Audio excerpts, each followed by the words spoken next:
Hello and welcome in this new lecture. And in this lecture, we will be discussing on psychoanalytic criticism. In last classes, we have discussed structuralism, post-structuralism, modernism, and postmodernism, along with deconstructive studies. So thereafter, we're going to discuss psychoanalytic criticism. So first of all, just see this point that psychoanalytic literary criticism, psychoanalytic literary criticism is literary criticism or literary theory which in method, concept, or form is influenced by the tradition of psychoanalysis begun by Sigmund Freud. Okay, so remember this point that the background and basis and its theoretical part is constituted from Sigmund Freud. Actually, Sigmund Freud was a psychoanalyst, a psychologist, psychiatrist, and physician. He was a Swiss. I'm not going in a biographical detail of Sigmund Freud, but just we will study, we'll try to understand his concepts of psychoanalysis. And in his concept of psychoanalysis, he talks on mental status and the mechanism of human mind. And his famous study is Oedipus complex. So next point is that it attempts, it means the psychoanalytic criticism. What is the aim of psychoanalytic criticism is that it attempts to identify such Freudian concepts as the Oedipus complex, Freudian slips, id, ego, and superego. Remember these 3 points. These are the basis of Freudian psychology or Freudian concepts, that is id, ego, and superego, and so on, and demonstrate how they influence the thoughts and behaviors of fictional character. So remember this point that Sigmund Freud had studied all his concept, all his techniques over human mind in the society in real life. But actually, psychoanalytic criticism uses all those thoughts, all those things and concepts over the characters of literature. Means this psychoanalytic criticism is applying psychic concepts of Sigmund Freud over characters of any literary text, whether it is drama, poetry, or novels, or any other kind of literature. So let's begin and just write down some more points, more concepts of this psychoanalytic criticism. So next point is that psychoanalytic criticism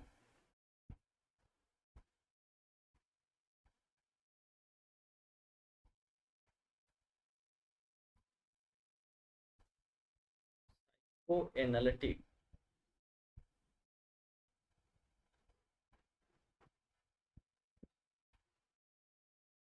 criticism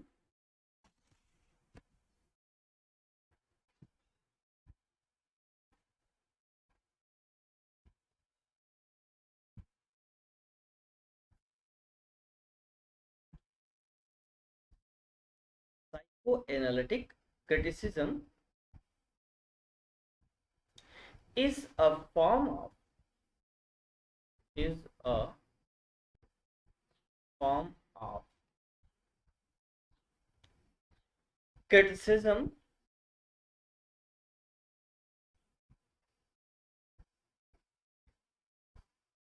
which uses some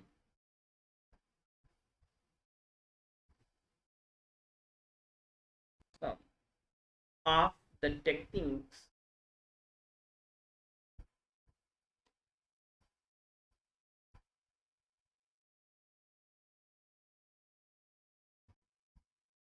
techniques of psychoanalysis,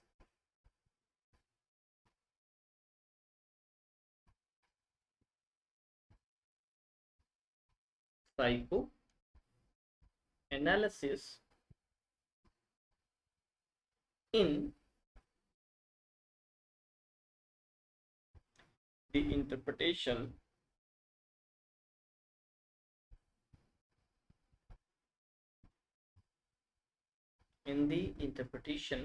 of literature.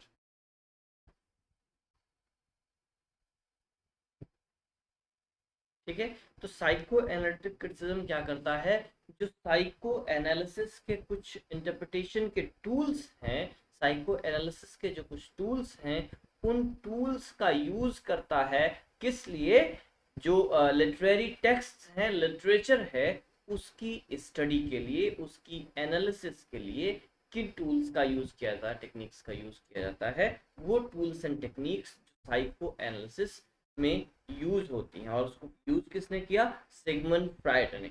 आगे next point देखते हैं। these theories these theories were developed by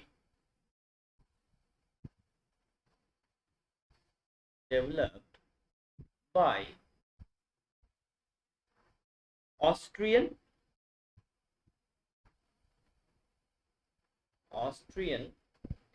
psychologist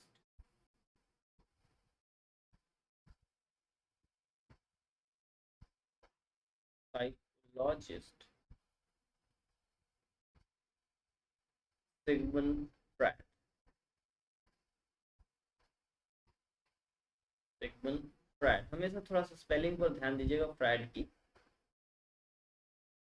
fried की spelling थोड़ा सा different है, actually जो हम लोग प्रोनाउंसिएट करते हैं वैसी नहीं है। 1856 टू 1939, तो एक्चुअली हमें सॉरी पहले आपको बताया that is Sigmund Freud was Swiss, sorry he was actually Austrian, ठीक है, Austrian born psychologist and physician.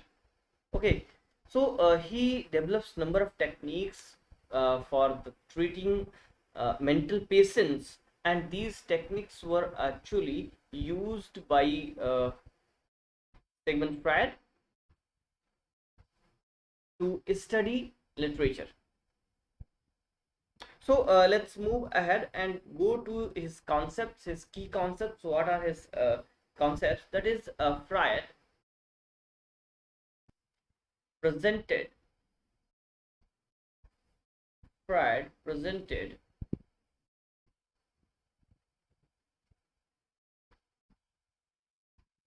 a three-part method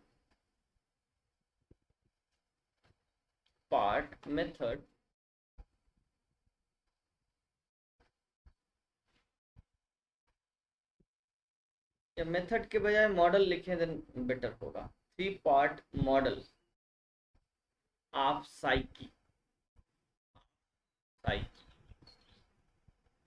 ठीक है, साइकी का मतलब होता है माइंड, और ये थ्री पार्ट क्या है, यहीं पर लिखिएगा,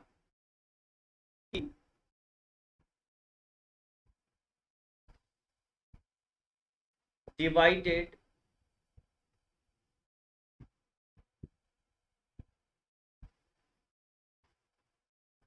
डिवाइड्स, लिखिए he divides it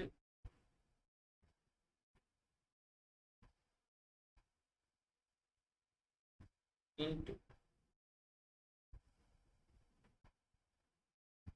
he divides it into number one id, number two ego, and number three super ego,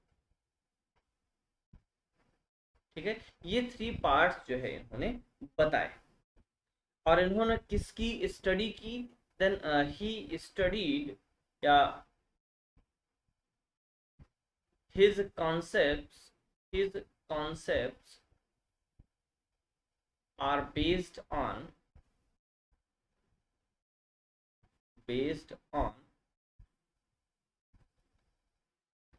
the notion of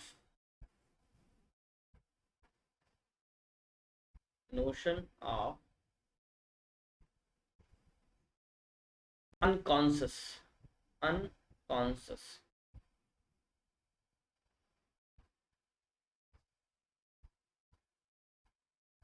ठीक है, तो इनका जो कॉन्सेप्ट है वो किस पर बेस्ड है, अनकॉन्शियस के पॉइंट पर बेस्ड है। और इन्होंने क्या theory the, he gave the concept of, he means Freud, gave the concepts of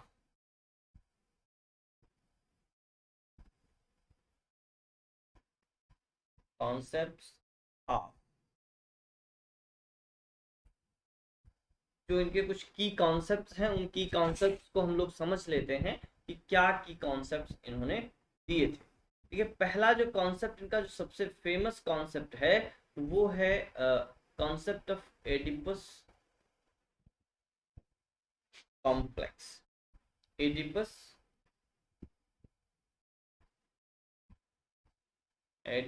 complex. ठीक है, Oedipus complex actually is based on Oedipus myth. और आई थिंक आप लोगों को एडिपस मिथ पता होगी। एडिपस मिथ में एक कहानी आती है जहां पर Oedipus marries his own mother. Okay, so on the basis of this Oedipus complex,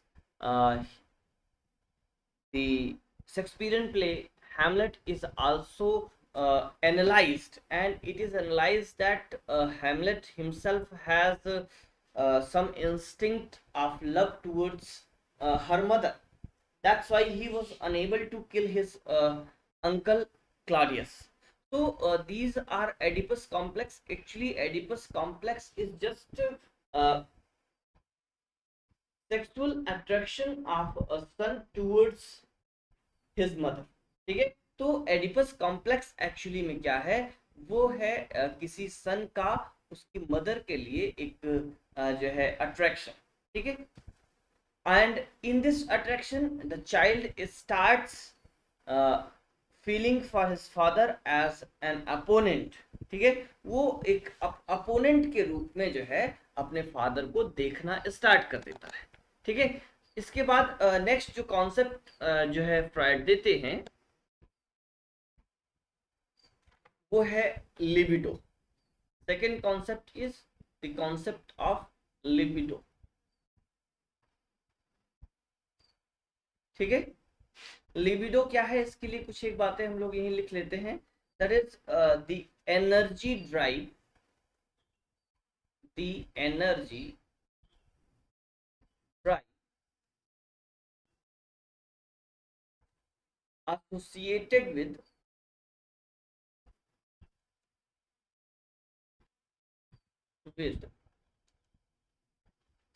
sexual desire।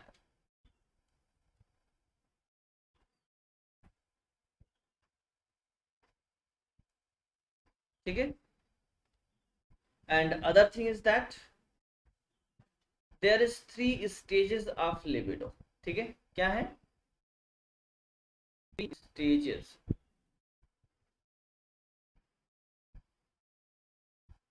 of libido। ठीक है, इन्होंने इसकी 3 स्टेजेस बताई हैं, और उन 3 स्टेजेस में फर्स्ट स्टेज क्या है, नंबर 1 तो कहते हैं दैट इज ओरल या the oral. Number 2 the anal, and number 3 is phallic, PHALIC, sorry LLIC। ठीक है, तो ये है 3। आगे नेक्स्ट जो इन्होंने कॉन्सेप्ट दिया that is concept of arrows. Next one is arrows, EROS, arrows. ठीक है, एरोस क्या है, एरोस इज एक्चुअली लव। ठीक है, and this is life instinct, ठीक है, ये क्या है, life instinct.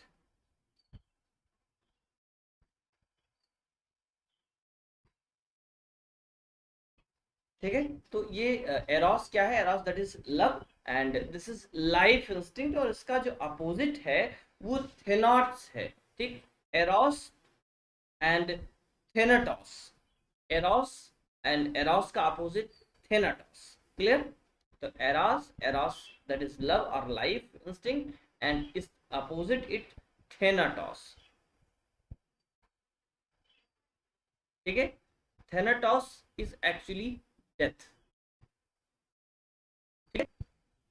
Death instinct.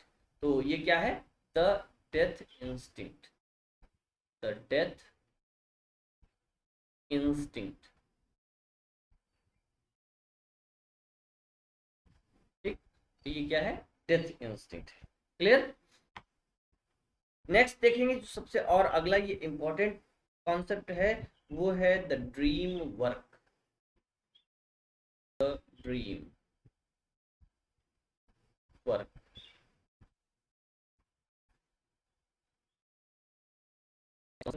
The dream work, इसके विषय में 2-3 पॉइंट हम लोग लिखते हैं, that is the process, the process by which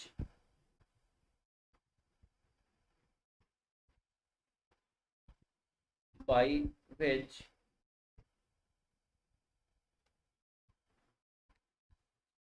real events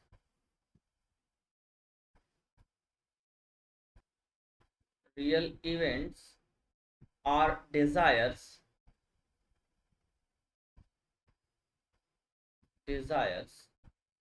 are transformed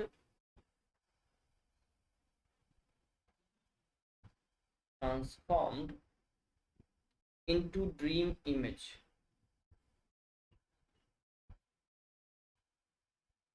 dream image.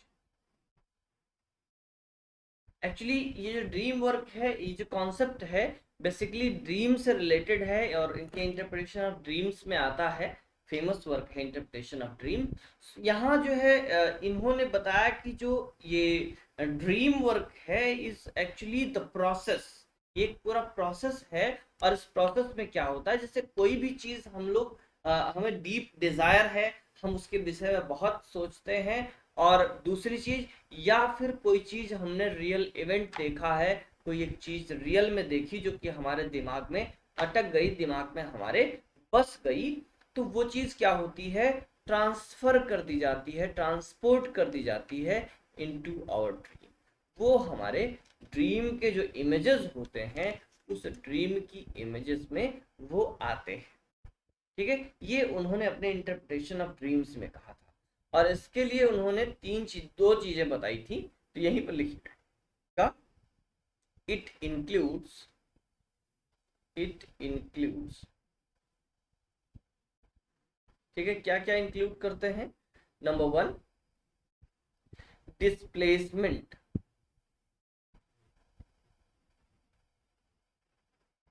Displacement, ठीक है। ये डिस्प्लेसमेंट क्या है, डिस्प्लेसमेंट को लिखेगा, वन पर्सन और इवेंट, वन पर्सन और event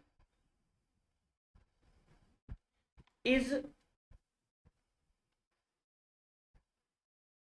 represented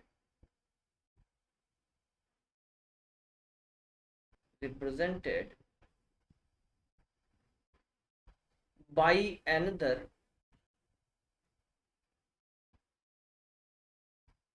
by another means dream में क्या होता है, डिस्प्लेसमेंट होता है। मीन्स जो एक रियल पर्सन है या रियल इवेंट है, उसको किसी दूसरे पर्सन या इवेंट के द्वारा एक्सचेंज कर दिया जाएगा। एक चीज आप ध्यान देखेंगे, अगर कभी आप अपने सपनों को एनालाइज करने की कोशिश करें, देन आप पाएंगे कि सपनों में लॉजिक नहीं होता। ठीक है, सपने में क्या नहीं होता, लॉजिक नहीं होता। ठीक है। जो भी इमेजेस होती हैं वो आर्बिट्रेरी होती हैं, कहीं से भी कहीं की चीज कोरिलेट हो जाती है। ये बात आपको समझ आया? तो इसको इन्होंने क्या कहा टर्म्स के माध्यम से, दैट इज डिस्प्लेसमेंट। और दूसरी चीज उन्होंने जो बताई, second thing is that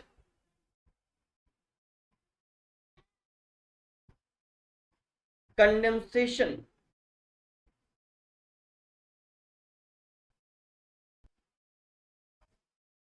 condensation, ठीक है। ये क्या है? ये है a number of people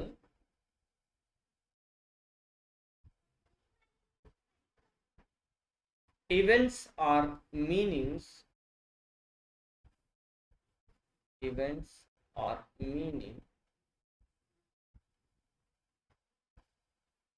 events or meanings are combined and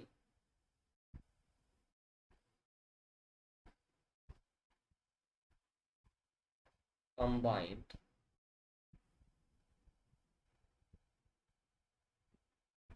combined and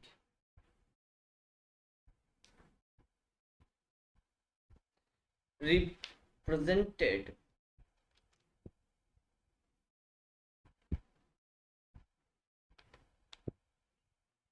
represented by single image,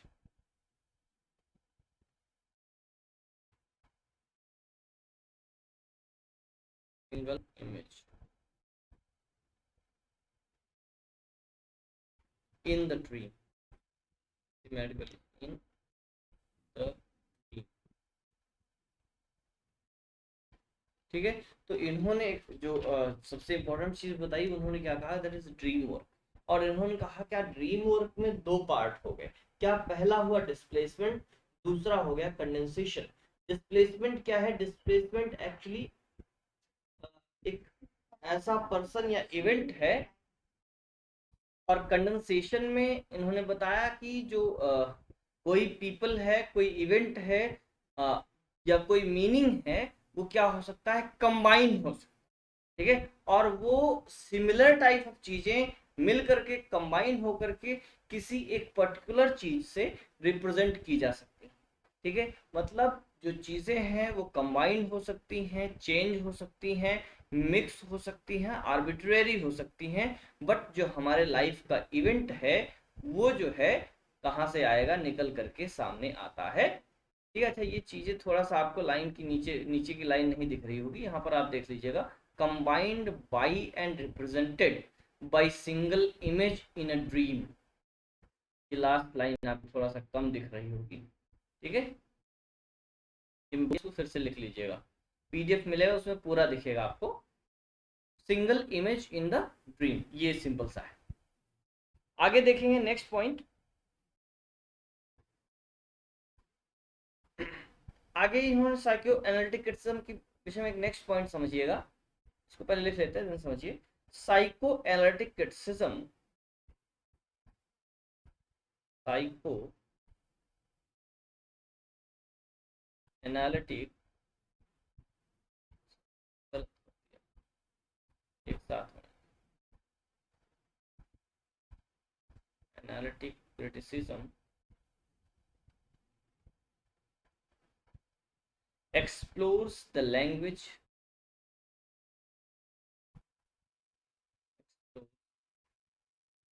the language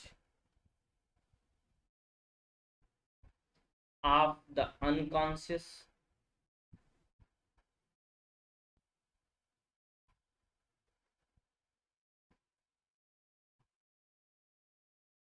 unconscious of the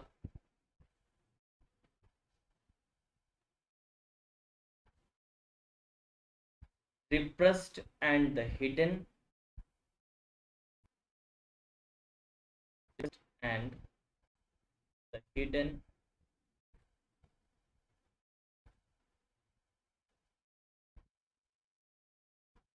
as embodied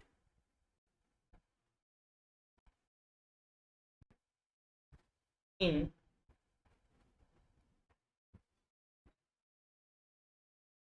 literary or cultural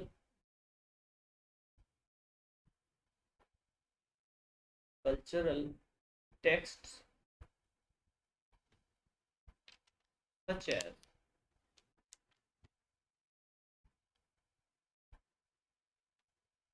art or fiction,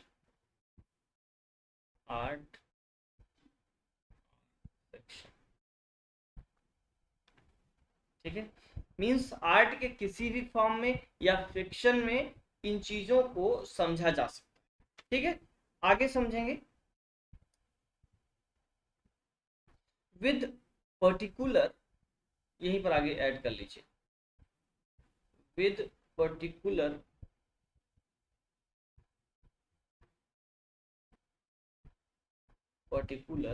attention to the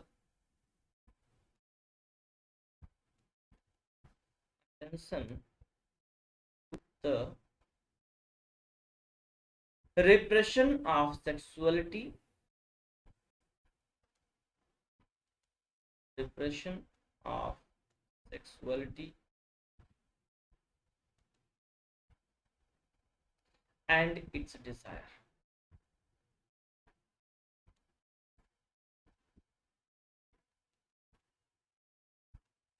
अब यहाँ पर आपको एक बात समझ में आनी चाहिए कि यहाँ जो सबसे इम्पोर्टेंट पॉइंट है कि साइको एनालिटिक क्रिटिसिज्म का जो मेन सब्जेक्ट है जिसको साइको एनालिटिक क्रिटिसिज्म एक्सप्लोर करता है वो है अनकॉन्शियस। एक्चुअली में अनकॉन्शियस या अनकॉन्शियस माइंड जिसे हम लोग कहते हैं वो ह्यूमन बीइंग का सबसे एम्बिग्यूअस और सबसे हिडन पार्ट है और इसके विषय में कुछ भी जानना और समझना बहुत ही कठिन होता है, ठीक है। शायद ही साइकोलॉजिस्ट जो हो जो इसमें ट्रेंड है वो इस चीज को थोड़ा बहुत अपनी जो साइको एनालिटिक टेक्निक्स है उसके माध्यम से चीजों को समझ पाए। अदरवाइज ये चीजें जो है बहुत ही एम्बिग्यूअस हैं और इनको समझना बड़ा कठिन है, ठीक। तो इसलिए इसमें क्या करते हैं, इन्हीं चीजों को जो अनकॉन्शियस है, और दूसरी एक खास चीज है अनकॉन्शियस में होता क्या है, रिप्रेस्ड डिजायर्स होती हैं, रिप्रेस्ड मेमोरीज होती हैं। अभी जब हम लोग इड ईगो और सुपर ईगो को समझेंगे तो वहां पर हमको समझ में आया किस तरह आएगा कि किस तरह से जो रिप्रेस्ड डिजायर्स होती हैं, सप्रेस्ड डिजायर्स होती हैं, या ऐसी कोई डिजायर जो पूरी नहीं हो पाती है, ठीक है, वो सारी की सारी कैसे अनकॉन्शियस में जाती हैं और कैसे अनकॉन्शियस में होती हैं।